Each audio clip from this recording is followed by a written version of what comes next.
Assalamualaikum warahmatullahi wabarakatuh. Apa kabar semuanya? Semoga semuanya dalam keadaan sehat walafiat dan selalu dalam naungan rahmat Allah Subhanahu wa taala. Santri-santri Husnul Khotimah yang dirahmati Allah Subhanahu wa taala, alhamdulillah kita sudah memasuki semester 2 dan sekarang pertemuan pertama untuk mapel akidah. Insya Allah pada pertemuan pertama di semester 2 ini kita akan membahas Al-Imanu Bir-Rusuli.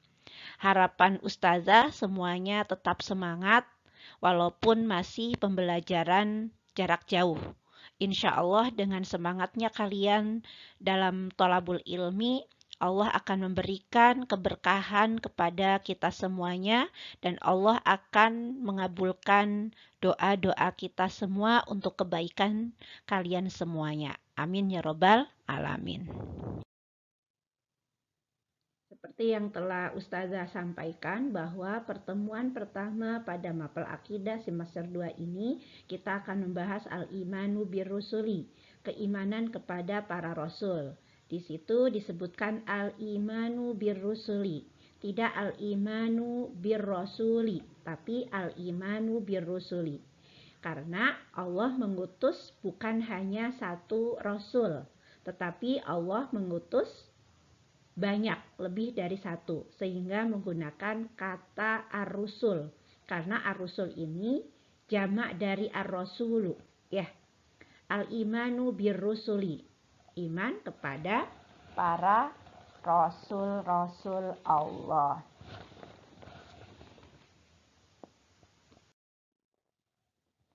Baiklah, kita akan membahas poin yang pertama dari al-imanu bir-rusul adalah ta'riful imani bir-rusuli, pengertian iman kepada para rasul. Al-imanu bir-rusuli huwa at-tasdiqu bi risalatihim wal iqraru bi nubuwatihim wa annahum sadiquna fima akhbaru bihi 'anillahi ta'ala. Pengertian daripada iman kepada para rasul adalah at-tasdiqu bi risalatihim, membenarkan risalah-risalah mereka. Risalah-risalah mereka yang dimaksud adalah ajaran-ajaran yang dibawa para rasul. Wal iqraru bi nubuwatihim, dan mengakui kenabian mereka. Wa annahum shadiquna fima akhbaru bihi 'anillahi ta'ala. Dan sesungguhnya mereka para nabi itu jujur dalam menyampaikan berita-berita yang Allah sampaikan di dalam kitab-kitab Allah tersebut. Ya, itu anak-anakku semua tentang pengertian al-imanu bir-rusul, keimanan kepada para rasul. Jadi seseorang yang mengakui dirinya beriman kepada para rasul, dia harus membenarkan risalah-risalah yang dibawa oleh para rasul tersebut, ya, dan juga mengimani ataupun mengakui tentang kenabian mereka. Dan kita juga harus meyakini juga bahwasanya mereka para nabi itu jujur ketika menyampaikan berita-berita yang disampaikan untuk kaumnya. Tentunya berita-berita itu bersumber dari kitab-kitab yang telah Allah turunkan kepada para nabi tersebut. Untuk kita umat Islam, berarti kita mengimani apa yang dikabarkan oleh Rasulullah, yaitu melalui hadisnya, dan juga sebagai pedoman kita adalah Al-Quran. Baiklah, kita lanjutkan ke poin yang kedua adalah ad-dalilul Qur'ani alal imani bir-rusuli. Dalil Quran yang menunjukkan kepada keimanan kepada Rasul, yaitu ada di surat Al-Baqarah ayat 285. Ibu akan membacakan artinya ya, perhatikan baik-baik. Rasul Muhammad beriman kepada apa yang diturunkan kepadanya, yaitu Al-Quran dari Tuhannya. Demikian pula orang-orang yang beriman. Semua beriman kepada Allah, malaikat-malaikatnya, kitab-kitabnya, dan rasul-rasulnya. Mereka berkata, kami tidak membeda-bedakan seorang pun dari rasul-rasulnya. Dan mereka berkata, kami dengar dan kami taat. Ampunilah kami ya Tuhan kami, dan kepadamu tempat kami kembali. Ya, santri-santri khotimah yang dirahmati Allah, dari surat Al-Baqarah ayat 285 ini menunjukkan tentang kewajiban kita untuk beriman kepada para rasul-rasul yang telah Allah utus kepada kita semuanya, ya. Kemudian di surat An-Nisa ayat 165, Ibu akan bacakan artinya, ya. Rasul-rasul itu adalah sebagai pembawa berita gembira dan pemberi peringatan agar tidak ada alasan bagi manusia untuk membantah Allah setelah rasul-rasul itu diutus. Allah Maha Perkasa lagi Maha Bijaksana. Ya, dua ayat tersebut menguatkan agar kita beriman kepada para rasul Allah. Di surat An-Nisa penekanannya bahwa para rasul Allah yang Allah utus untuk umat manusia ini di sini menjelaskan bahwa rusulan mubasysyirin wa munzirin. Para rasul itu diutus untuk kaumnya sebagai pembawa kabar gembira dan juga sebagai pembawa peringatan agar manusia tadi seperti disebutkan di surat An-Nisa ayat 165, agar tidak ada alasan bagi kita sebagai manusia untuk membantah Allah setelah rasul-rasul itu diutus, ya. Insya Allah mudah dipahami, ya. Baiklah, kita lanjutkan ke poin ketiga, yaitu tentang sifatur rusuli, sifat-sifat rasul. Di sini ada 3 sifat-sifat rasul. Yang pertama adalah al-wajib, sifat wajib bagi rasul. Yang kedua adalah sifat al-mustahil. Yang ketiga adalah sifat al-jaizu. Ya, jadi nanti kita akan membahas sifat-sifat rasul itu ada 3, ya, yaitu sifat wajib bagi rasul, sifat mustahil bagi rasul, dan juga sifat jaiz bagi rasul. Oke, kita akan lanjutkan kepada pembahasan as-sifatul wajibatu fir rusuli. Sifat-sifat wajib fir rusuli. Sifat-sifat wajib yang ada pada diri para rasul tersebut. As-sifatul wajibatu fir rusuli ya as-sifatul lati yajibu an takuna mawjudatan fir rusuli. Wahia arba'atun.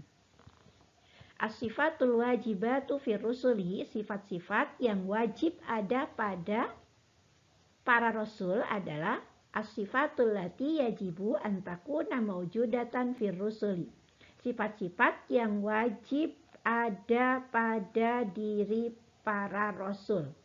Yaitu di sini sifat wajib tersebut ada 4. Yang pertama adalah as-sidqu. Yang kedua al-amanatu, yang ketiga at-tablighu, yang keempat al-fatanatu. Ya. Santri-santri Husnul Khotimah yang dirahmati Allah Subhanahu wa taala, dari sifat-sifat yang wajib ada pada diri Rasul itu tadi sudah disebutkan ada 4. As-sidqu, ya, sidiq.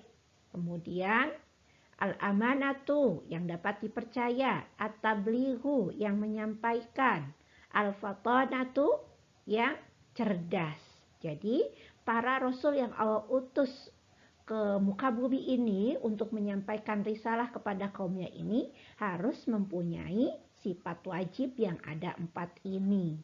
Dan itu sudah dimiliki semua oleh para rasul yang Allah utus tersebut. As-sidqu, jujur, al-amanatu, dapat dipercaya, at-tablighu, yang menyampaikan risalahnya, al-fatanatu, yang cerdas. Ya. Baiklah, kita lanjutkan. Pembahasan berikutnya adalah hadhil adillatul qur'aniyatu tadullu ala hadhis sifah, yaitu dalil yang menunjukkan dalil Al-Quran yang menunjukkan kepada sifat-sifat para rasul yang ada 4 tersebut. Yang pertama adalah as-sidqu. Ya, dalilnya ada di surat Al-Hasyr ayat 7.